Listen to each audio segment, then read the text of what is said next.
ગરમીઓમાં જમવાની જગ્યાએ કંઈકનું કંઈક પીવાની ઈચ્છા થાય છે, તો આજ ડિમ્પલ્સ ડિશીસમાં એટલું હેલ્ધી શેક તૈયાર કરીશું જે માત્ર 1 કપ જેટલા દૂધમાં 4 ગ્લાસ જેટલું શેક તૈયાર કરશે, અને એ પણ ખાંડ, સાકર અને ગોળના ઉપયોગ વગર, અને એટલું તો હેલ્ધી કે 100 ફાયદા કરનાર રહેશે.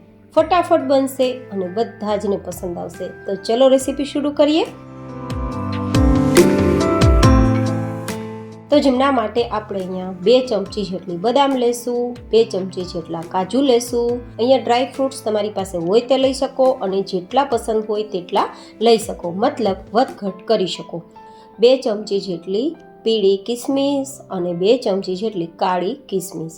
આ બધા જના ફાયદા અદ્ભુત છે, જેથી હું તમને એક્સપ્લેન કરવામાં સમય બરબાદ નથી કરતી, તમે ખુદ જાણો છો.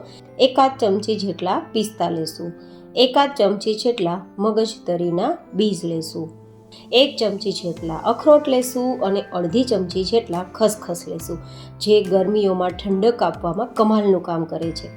સાથે આપણે નેચરલી મીઠાશ આપવા માટે 6 થી 7 અંજીર લેશું અને લગભગ 1/4 કપ જેટલો બીજ કાઢેલો અને નાનો સમારેલો ખજૂર લેશું.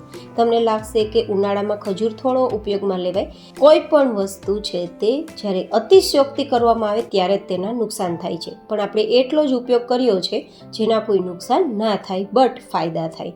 તો આ રીતે હવે 1 ગ્લાસ જેટલું ગરમ પાણી ઉમેરી અને તેને એકદમ સોફ્ટ થાય ત્યાં સુધી પલળવા માટે છોડી દઈશું.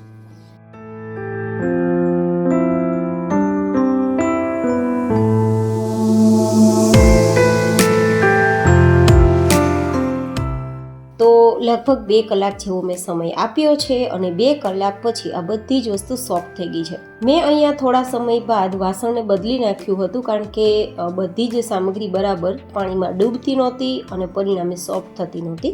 તો અત્યારે તેને સાઈડમાં રાખી દઈશું અને હવે વધારે હેલ્ધી શેક તૈયાર કરવા માટે 1 નંગ જેટલું મેં સફરજન લીધું છે. જો કે સફરજન ઘરમાં ના હોય તો ઓપ્શનલ છે, સ્કીપ કરી શકો છો, પણ સફરજન છે તે તમારા હૃદયને મજબૂત કરે છે અને તમને જમ્યા બાદ પણ શક્તિનો અનુભવ કરાવે છે અને ખૂબ જ ફાયદાકારક છે.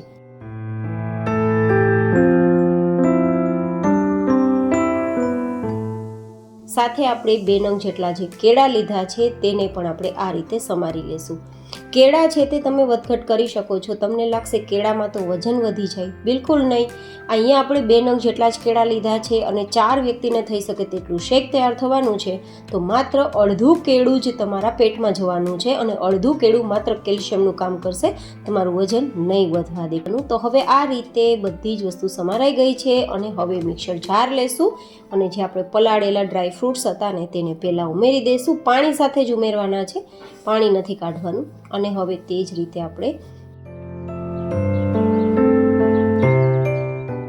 કેળાના ટુકડા અને સફરજનના ટુકડા પણ ઉમેરી દઈશું. એન્ડ લાસ્ટમાં 1 કપ જેટલું દૂધ. અહીંયા મેં ગાયનું દૂધ લીધું છે અને એ પણ ઉપરની મલાઈ કાઢીને પછી દૂધ લીધું છે, જે બિલકુલ ફેટવાળું નથી. તો આ ડ્રિંક વેટ લોસમાં પણ તમે લઈ શકો, ડાયટમાં પણ તમે લઈ શકો, જેથી તમે હેલ્ધી પણ રહી શકો અને ભૂખ્યા રહ્યા વગર પણ તમારું ડાયટ પણ થઈ જાય અને તમને બિલકુલ અશક્તિ પણ ના આવે. તો હવે આપણે તેને ગ્રાઇન્ડ કરી લઈશું. અહીંયા એકદમ નેચરલ મીઠાશ સાથે આ વેરાયટી તૈયાર થઈ છે, તો ખૂબ જ સ્વાદિષ્ટ લાગવાની છે અને હેલ્ધી તો એટલે કે વાત ના પૂછો. 100 ફાયદા કરનાર આજનું આ શેક કે સ્મૂધી રહેવાનું છે. અને ખાસ વાત તો એ છે કે જ્યારે તમને અશક્તિ જેવું ફીલ થતું હોય, થાક કે નબળાઈ જેવું લાગતું હોય અને કામના લીધે તમારા હાથ પગ દુખતા હોય, શરીર દુખતું હોય, તો દરરોજના માટે આ 1 ગ્લાસ શેક પીવું અથવા તો વીકમાં 2 થી 3 વાર પણ લઈ શકો છો. તમને અદ્ભુત ફાયદા થશે. આમાં કોઈ જ નુકસાન નથી, માત્ર ફાયદા જ ફાયદા છે. આ બધી જ સામગ્રી એવી છે કે લગભગના ઘરમાં અવેલેબલ હોય અને એટલી મોંઘી પણ નથી કે દવાની સામે તમને આ વસ્તુ મોંઘી લાગે. મને લાગે છે કે દવા કરતાં આ વસ્તુ પીવી બેસ્ટ છે. આમાં આપણે એ જ રીતે મીઠાશ ઉમેરેલી છે કે કદાચ બોર્ડર ઉપર ડાયાબિટીસ રહેતું હોય, ઓછું ડાયાબિટીસ રહેતું હોય તો તે પણ પી શકે. હું મારી પસંદગી પ્રમાણે ડેકોરેશન કરી, ગાર્નિશ કરી, ધેન સર્વ કરું. તો કેવું લાગ્યું તમને? એકદમ સ્વાસ્થ્યનો ખજાનો એવું પૌષ્ટિક શેક અથવા સ્મૂધીની રેસીપી મને જરૂર ફીડબેક શેર કરજો. ફરી મળીશું એક નવી જ એન્ડ હેલ્ધી રેસીપી સાથે. ત્યાં સુધી stay healthy and stay happy.